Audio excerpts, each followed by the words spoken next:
자, 오늘 인쇄로 입수하신 메이플 관리에서 아름다운 수평강 함께 네. 감사드립니다. 네. 수학을 선행을 하냐 안 하냐. 학원 보내면 어떻게든 그냥 좀 시켜줍니다. 엄마들끼리 모이면 학원 정보에 대한 얘기를 많이 하실 텐데 엄마들이 모였을 때 하는 대화의 핵심은 어떤 걸까요? 열심히 하는 친구들은 정말 공부 열심히 하고 엄마들 생활 자체가 라이딩 많이 하시고 대치동도 많이 다니고 그러면 지금 아이가 어떤 학원을 다니고 있을까요? 상도 워낙 유명하니까 이런 데는 아직까지는 그렇게 학습에 막 애들이 스트레스 받아서 힘들어하거나 학교 생활이 좀 못하거나 이런 모습은 잘 없는 것 같아요. 대체로 다 너무 해맑고. 의외네요, 좀. 이걸 보시는 분들이, 아닌데? 그렇지 않은데? 아이들이 사실은 전체적으로 선행을 많이 하는 분이다 보니까, 비효율적으로 이렇게 쉽게 해보자면, 선행을 하면서 막 달리는 친구들이 대략 어느 정도 비율이 될까요? 그래도 한 반 정도 되지 않을까? 안녕하세요. 사이좋은 엄마. 오늘은 학군지에서 비학군지처럼 아이 키우기, 반포에서 초등학생 아들 키우고 계신 정지전님을 인터뷰해보려고 합니다. 안녕하세요. 안녕하세요. 질문 드려도 될까요? 네. 솔직히 학원 뺑뺑이 도는 친구들 보면서 불안했던 적 있을까요? 없다고 하면 거짓말이고요. 그때마다 좀 중심을 잡으려고 했던 것 같아요. 공부할 날이 너무 많으니까 좀 미리미리 지치지 않게만 좀 따라가다가 아이가 정말로 할 의지가 생겼을 때가 제일 효과가 클 거라고 생각을 하고 약간 그거에 밑바탕되는 활동들을 조금 하면서 어릴 때 할 수 있는 것들, 컴퓨터, 운동, 미술, 음악 이런 거 좀 많이 했던 것 같아요. 그러면 지금 아이가 어떤 학원을 다니고 있을까요? 음악 같은 경우는 들어 배우고요. 그게 이제 안에 발달에 되게 좋대요. 양손 양발을 쓰니까 그런 시즌도 좀 되고요. 반해운의 발달이 잘 됐는지는 모르겠어요. 잘 됐다고 믿어보죠. 된 걸로. 변해운의 발달이 잘 된 걸로. 네. 그리고 수학도 학원을 다니고 있지만 프랜차이즈 학원 사실 엄마들이 뭐 얘기하는데 상도 워낙 유명하니까 이런데 아직인지 영원히 못 다닐 건지 모르겠지만 지금 봐야지. 수학학원을 다니고 안 다니고 이런 것보다 제가 생각했을 때 수학을 선행을 하냐 안 하냐 뭐 이런 차이가 있을 것 같아요. 하면은 그렇죠. 이미 4, 5학년 때 중학교 거 많이 나갔더라고요. 그런데 내 발달에 맞춘 교과가 아닐까라는 생각이 들어서 물론 그보다 더 어려운 과정을 앞서 나가도 미안한 애들이 있는가 하면 또 조금 이해가 만약에 어려운데 계속 진도만 나가면 약간 부작용이 있을 것 같아서 기초를 쌓는 게 중요하다고 생각을 하기는 해요. 그렇죠. 저도 사실 학원을 보내고 있지만 선행은 안 하고 있습니다. 왜냐하면 저희 첫째 아이가 그런 얘기를 한 적이 있어요. 내가 사상편인데 왜 4학년 걸 해? 자, 그래서 그렇지, 네 말이 맞다. 드라마나 자료화면에서 보면 집지동 아이들 저희 동네도 그런지 모르겠는데 바퀴 달린 등소리 가방에 책 넣어서 끌고 다니는 그런 모습들 실제로 종종 볼 수 있나요? 네, 많이 볼 수 있죠. 워낙 영어 학원 다녀도 사실 학교 가면서 그거를 영어책까지 챙겨가기 좀 힘든 경우가 많아요. 그래서 영어 학원 책가방만 해도 무겁기 때문에 엄마가 따로 이렇게 학원 갈 시간을 갖다 준다거나 그렇지 못할 상황에는 돌돌이 가방 아침에 아이가 챙겨가는 경우가 많이 있습니다. 아무래도 엄마가 챙겨줄 수 없는 건 엄마 일을 하시는 경우인데 네, 그럼 워킹맘도 좀 있나요? 네, 많이 있습니다. 많이 있군요. 사실 기억이 안 나. 그 드라마에서 보면 워킹맘은 약간 배제시키는 그런 모습을 본 적이 있는데 사실 그렇지는 않을까요? 저는 모르겠어요. 만약에 배제시켜야 할 이유가 있다면 아이들이 사이가 안 좋다거나 개인적인 감정이 있을 때 그러지 않을까요? 그러면 지금 초등학교 4학년인 아이가 놀이터에서 노는 시간이 있나요? 네. 많이 놉니다. 아직까지는 많이 되고, 운동 많이 하는 친구들도 있고, 아직까지는 좀 그런데, 확실히 그 수학학원 조금 어려운 데 다니는 친구들은 한 번 더 다니면서 그 정도를, 거기 레벨을 맞춰가기 위해서 또 다른 학원을 다니고 그러기는 하는 풍경이 있습니다. 네. 그러면 그 친구들은 시간이 부족하죠. 그런 친구들은 보통 다니던 학원, 태권도라던가 줄넘기, 이런 거를 좀 빼야 돼요. 그렇군요. 그러면 엄마들끼리 모이면 학원 정보에 대한 얘기를 많이 하실 텐데 그 이야기에 주로 엄마들이 모였을 때 하는 대화의 핵심은 어떤 걸까요?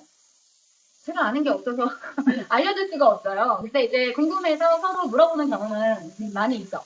약간 그게 목적인 모임, 그게 주된 대화가 되는 모임도 있는 것 같고요. 아니면 그냥 편하게 만나서 애들 얘기하거나 살아가는 얘기하거나 뭐 맛집 얘기하거나 그런 경우가 많아요.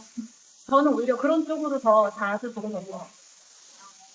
우리 엄마들이랑 얘기를 하다 보면 사교육이라든지 아이 교육에 대해서 나만 이렇게 손을 놓고 있나? 나만 학원 정보를 모르나? 그런 생각이 있거든요. 많죠. 그래서 이제 뭐 집에 와서 아까 말한 학원 뭐였지? 뭐 이렇게 검색해보기도 하고 그 학원이 어떤 데지? 약간 여기서 이제 몇 년 살다 보니까 모르던 학원 이름도 좀 알게 되고 그러긴 한데 이거는 여기뿐 아니고 다른 지역 어머니들도 어쨌든 프랜차이즈가 다 있잖아요. 네. 우리 왜 유치원 때는 아이스펀치 있고 SLP 있고 왜 그렇듯이 여기서 다 그냥 그런 얘기 하는 것 같아요. 그러면 아이를 학교에 보내면서 내가 어떤 기대의 그런 모습과 현재 생활이 어떻게 기대했던 모습 사실 학교에서 이렇게 크게 학습적인 면을 배우지 않는다라고 생각을 했는데 생각보다 어려운 거를 많이 배우고 있더라고요. 네. 과학도 그렇고 네. 뭐 한자도 그렇고 그런데 아이가 학교에서 그 배우는 것들을 다시 한번 뭐 이해하고 그러는 거는 조금 도와줘야겠다 이런 생각이 드는 그런 학습이었고 그리고 대체로 그래도 아직까지는 그렇게 학습에 막 애들이 스트레스 받아서 힘들어하거나 학교 생활이 좀 못하거나 이런 모습은 잘 없는 것 같아요. 대체로 다 너무 해맑고. 의외네요, 좀. 제가 지금 얘기 듣다 보니까 이런 생각이 드는데요.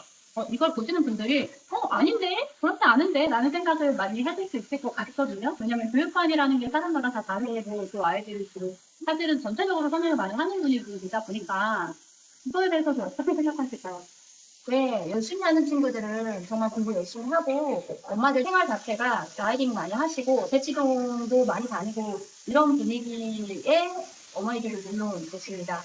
네, 그래서 다 저 같은 그런 사고방식은 아니시고 이제 이미 공부를 조금 어느 정도 따라간다. 좀 약간 가능성이 보인다. 이거를 캐치하시는 어머니들도 많으시고 하기 때문에 네, 이미 열심히 하고 있는 친구들도 많이 있어요. 그래서 다들 이런 모습은 아니고 다만 그 시기 문제일 수도 있고 그 아이가 꼭 공부를 해서 네, 살아가지 않을 수도 있다라는 생각이 또 드는 요즘 세상입니다. 워낙 많이 바뀌고 있기 맞아요. 때문에 하지만 그거는 맞는 것 같아요. 그 의무교육에서 가르치는 것들, 중고등학교 때까지 배우는 것들은 사람이 살아가면서 기본적으로 좀 알아야 되는 지식들이 기본 소양, 기본 소양이기 때문에 그거는 조금 그래도 이티우면서 열심히 한다고 생각을 합니다. 그렇다면, 대략적으로, 비율적으로 이렇게 쉽게 해보자면, 선행을 하면서 막 달리는 친구들이 대략 어느 정도 비율이 될까요?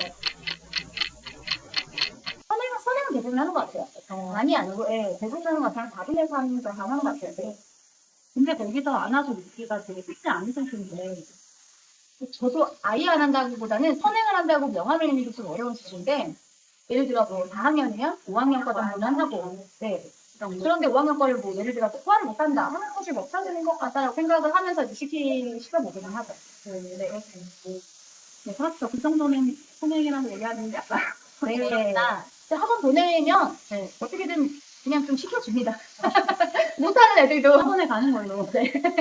아니, 뭐, 저는 그렇게 생각해요. 선행을 하고 지금 막 달리는 절반이든 4분의 3이든 그 친구들이 중학교, 고등학교에 갔을 때 상위권에서다라고 인정될 수 없다라고 생각하거든요. 좀 더 수월한 면은 있을 것 같은데, 또 아이들이 또 사춘기 오고, 그렇기 때문에 중학교 거 먼저 한다는 엄마들도 있고요. 그래서 지금 좀 말 잘 듣고, 선행을 시킨다는 엄마들도 많이 계십니다. 네. 그렇군요. 빨리 키워봐야 되나요? 다들 다 잘 키우려고 노력하는 거니까요. 그러면 지금 초등학생인데 어떤 중학교, 고등학교의 입시에 대한 로드맵 같은 거를 생각해 보신 적 있으신가요? 그 주변에 이미 대학교 간 최근에 수능을 치른 지인도 있어요. 준비하고 있는 고2나 이런 학생들 지금 자녀 지인도 있고 하기 때문에 좀 얘기를 들어보면 2년 후에 같은데요. 모든 급제로 바뀌고. 네. 그런 얘기를 그냥 건너 이제 듣게 되고 하다 보니까 바뀌면 좀 그거에 맞춰서 그때 해보지. 맞춰보자. 그런데 하나 바뀌지 않는 거는 독서랑 운동은 좀 많이 꾸준히 즐겨하면 좋겠다. 네. 그런 거는 변함이 없습니다. 그렇다면 내 마음속에 아이에 대한 고민, 그래서 가장 큰 것, 제가 예시를 들어볼 공부, 건강, 아이 그 관계, 그러니까 마음의 평화, 어떤 게 오늘 제일 그래도 큰 기준을 차지하고 있는지 궁금하네요. 그래도 공부는 사실